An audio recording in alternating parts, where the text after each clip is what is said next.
I like the water thing you're doing here. That is pretty freaking cool, dude. Are you gonna have that going all the way around or just on the front bit? All the way around. That's what I got these drums for. I went through the trouble of walking out into one of the forests and finding like this special liquid essence water stuff, which is like the lighter blue from Ars Magica. So, Ars. Yep, Ars Magic. That's what I like to call it. Ars Magic. Feck. Ars. Oh, God. Ars. Feck. You probably don't understand that reference. That would be an ecumenical matter. You want to give me a hand with this? It's from Father Ted. I could just watch you. No, I mean like doing the water thing. I could just watch you. Do you want to just watch me instead of actually help? I need a bouquet. Let me just go and get a bouquet. Got one. Okay, give me bouquet. Where is it? Give me bouquet. Okay, so if I take, which one's light blue then? Just take the water drum. Okay. Use just this water drum right here. Oh, I already filled it with this one. Right click it on the other drum again to put it back. Can I just spill it? Hang on. How do you... There's just hang on, Kim. Hang on. There's a specific pattern I'm using here. So yeah. Fill it from this drum right here. Okay. You're standing on it. Get off. Okay, there we go. And the way you do it is you put it in the far left and the far right. So, and then it fills up like that. Okay. And then it's just, the alternating one, then the other, one, then the other. And if the bucket, if it gets too far away, you can keep doing the blue. I will do the other color. And we'll just stick to that. Yay! So what's your inspiration for this? It's just an idea that came to me, actually. This is a design that I came up with that I built legit in my original Minecraft world that I still play vanilla in. So. Did you get the idea in the shower? Nope. Do you know there's a legit science behind shower thoughts, like getting an idea in the shower? Oh my God. And it's that because you've got like warm or hot water on your head, kind of stimulates your brain, which is why you have like weird ideas in the shower. That's just straight up weird. Just straight weird, all right? Bodies are pretty weird, aren't they? Like I was thinking the other day about organ donation. Because there's a bit of a drive in the UK at the moment to get more people to donate organs, like when you passed away and stuff like that. Which I think is, it's a cool idea. So they were talking about that, and I was just thinking, man, isn't it crazy that you could live on one kidney, and you could donate your kidney? Because there's basically a local newscaster who donated his kidney to his mom, who unfortunately was very sick. And needed a kidney transplant. And it turned out that he had the kidney that she needed. He donated his kidney to her. And I was just thinking, that is crazy that we have the science and the technology and the know-how to take kidneys from one person and put it in another person, and they live. And that's really cool, and it works, and they get much better. Like, that's crazy. And then we're talking about other things you can transplant as well. So, like, when you sign a donor card, the traditional things are kidneys and heart, lungs, that kind of thing. But also your corneas in your eye. The I'm like, cornea? how the hell? Yeah, the how the corneas hell of your do you, eye. What the? Yeah. That's insane. Yeah, you can transplant those into people, and it helps people who are like, losing their sight and have eye disease and stuff like that. I was like, oh my God. That is crazy. Science is cray, yo. I felt a bit like Jesse Pinkman in Breaking Bad, where I was like, magnets, bitch. I was like, science, you be so cray, yo. Taking yo's organs and putting them all up in someone else, yo. Science, you the man. Oh my God. Yeah. And it also helps you make meth and cocaine in Kim's basement. Excuse me. I don't think so. Like, literally, as soon as you're logging off the server, that thing is going. Well, it's going into your hovel. Hovel? I wouldn't call it a hovel. I'd call it empty shell dome things. Are you gonna put stuff in the inside? I'd like to put stuff in the inside, but like at the same time, I don't want to have to like take up more of your time than I should because we're already on session 3, and it's like, yep, looks like the outside is almost done. I like that like a lot of other people just took one session. They were like, bang, 2 hours, job's done. And you're like, I'm building a monument to stand the testimony of time. Hey Kim. Stuff. If you could give me that barrel and you could take the white trees in your inventory and start planting them. Okay. On the netherrack. On the netherrack. On the netherrack? On Cool. the rack. Yeah, that's definitely not creepy at all, you know, for God's sake. What? How is it creepy? Growing ghost wood saplings on netherrack. Yeah, that's definitely not creepy at all. Listen, they're nice. They're bright white. They add significant contrast to the dark building. Will, there's faces in the blue water that you got. Yeah, I know. Have you not seen this? There's faces. Listen, I wanted more than one color of blue, and this is the only blue that I've got available to me, all right? And you say you're not creepy. Like, I swear to God. I'm not trying to be creepy, Kim.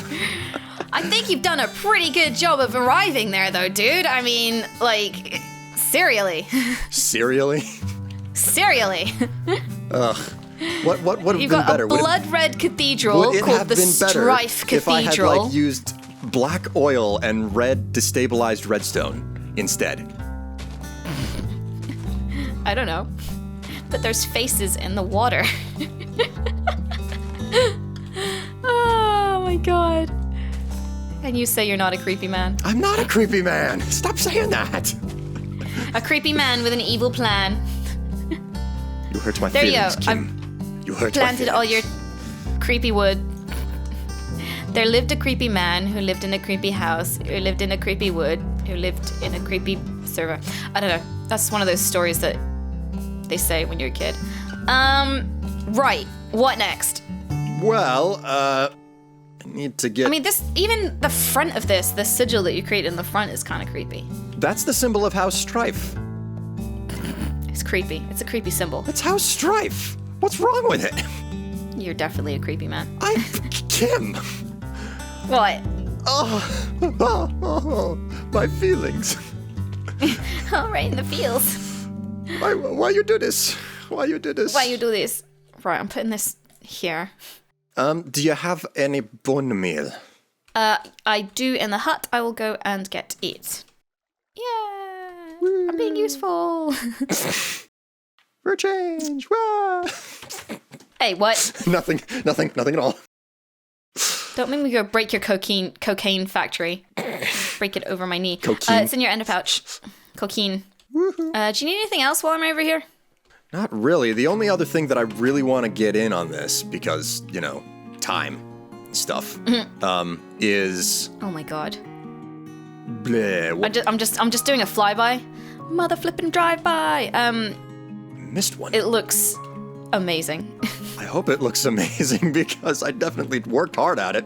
And you did too. Yeah, blood, sweat, and cussing.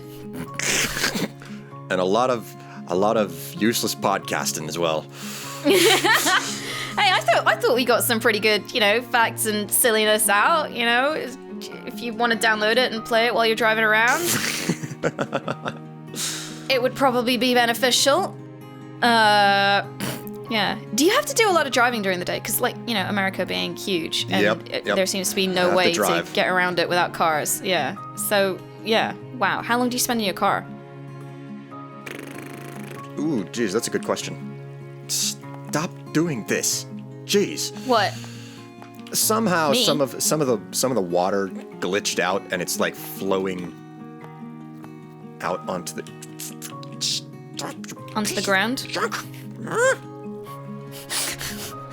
Water. Fix you. My only enemy. Working against me. So, Will Strife, what do you do for fun? What do I do for fun? Yeah.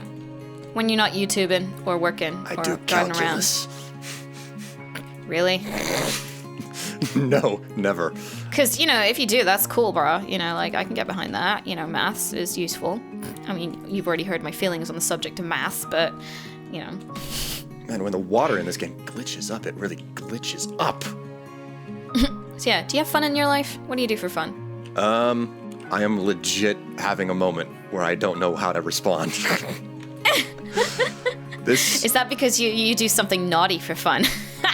I think we all do naughty things for fun, Kim. Do you get naked in your house and then just windmill in front of the mirror? Is that what you do? Oh my god. Kim. I'm not judging. I'm just saying, like, sure, that's a thing Oh people my could word. do. Where did you even get the idea? It's just because you paused for ages. So I was like, well, whatever he does for fun, he doesn't want this known, just in public on the YouTubes. Like, so I just thought, what could be the naughtiest thing that you do? And that's what came to my head. No, I like to go out and try new restaurants and stuff. Mm-hmm. I pick up on women as well. Not a lot of success on that second one there, so. Have you ever tried internet dating? Yeah, women don't seem to be interested in me. I'm not dangerous enough. Yeah, no, internet dating is a whole, like, bombshell in itself. I tried it for a bit of time, and, it doesn't work out that well. I did not enjoy it.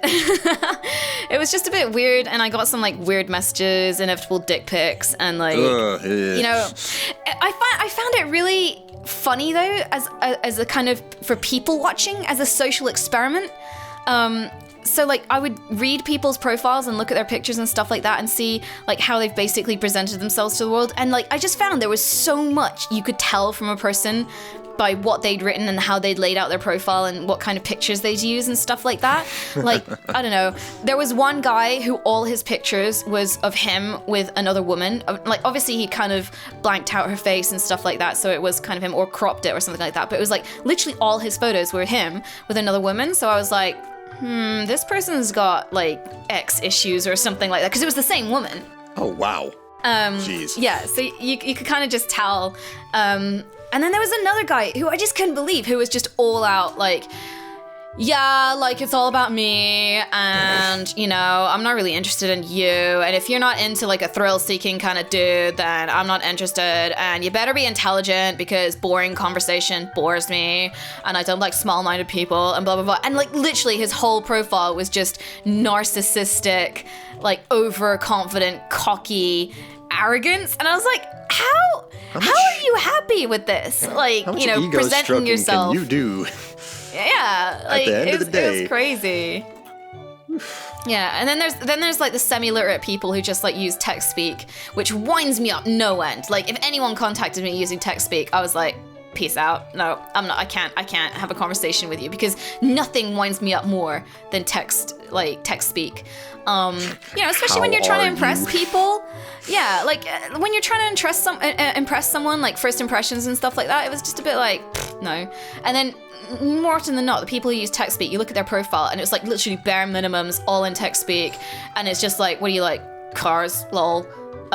What food do you like? Fish and chips, lol. What do you like doing? Hanging out with my guys, looking at chicks, lol. And it's just like, okay. And then the photo would be of them topless in the mirror, and it's just like, yeah, I no. Not even gonna bother with you. Just nope. Not even gonna bother. Yeah. So, I find internet dating fascinating, like, in that sense, for, like, people watching and kind of just as a big social experiment. But yeah, it's pretty intimidating. Trying to find someone normal. Yeah. And I did go on a date with this one guy, and my God, it was the most boring date I've ever been on. And I don't know what happened, because, he seemed pretty nice. He seemed like a geek like me, and we had some, common interests and stuff like that, like gaming, movies, that kind of thing. And when we met up in a local pub, and he looked nothing like his photos. Oh dear. That was the first worry. He looked nothing like his photos. And he was shorter than me. Shorter than you? Well, there's not much, but, like, yeah, he was a little bit shorter than me, and he was wearing a leather jacket, and, like, an old-fashioned leather jacket, and, like, so I'm nitpicking here, but during the course of the night, like, I paid for all the drinks, and, like, either he didn't notice, or, like, he just never paid for any of the drinks. And he was just really boring. And I felt like it got to a point, and this was what confused me, because when we were sending messages, we had like a good conversation and good rapport and stuff like that. And I was like, is he just nervous maybe? And I was like, no, it's just like, because it ended up almost being like when I interview people in my job, you know, like when I meet a developer and I interview people and I'm asking all the questions of like, you know, basic questions just to stimulate a conversation and start a conversation, and like so they can answer it and I can maybe, you know, go further on what they're talking about or something like that and develop the conversation. That's what it ended up feeling like. And I was just like, I've gotta leave because this guy is too much hard work, like trying to get this conversation going. My word, so yeah, Kim. that was my date. And then he was like, he just flat out went, so do you want to have an affair? Well, at least he was upfront about it.